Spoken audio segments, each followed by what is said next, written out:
จึงปลดอ่อนพี่น้องแต้วขาตอนสู่ริมถงปลา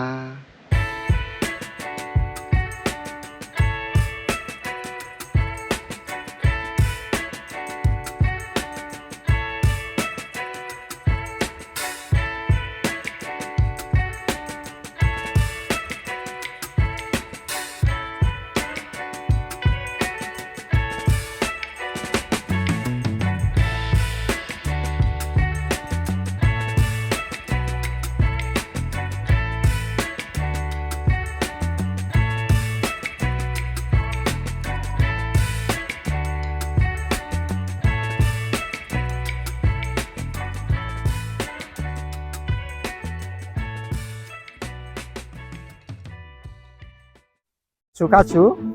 เอาค่ะชูมาเหล็กก็เลี้ยวไปหาแล้วค่ะเมื่อไหร่ก็เร็วไปชูริมถงไปอ่ะอ๋อเอาค่ะจ้วมเอาค่ะดิเดย์เขาก็คิดกันไว้ดังเขาหาเขาอยู่ทางแรกเขาเต็มมายาว่าอ๋อเขาดึกเต็มมาว่า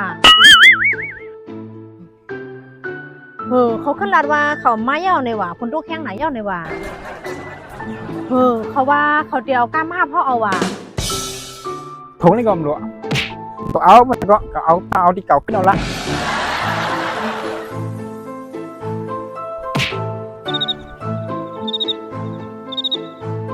เจ้านั้นก็มีอย่างนั้นมาแล้วก็เอาทงก็เร็วกองหลังก็ไม่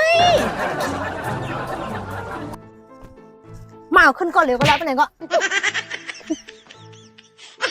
หางเล็กก้นเดาหน่ะมั้ง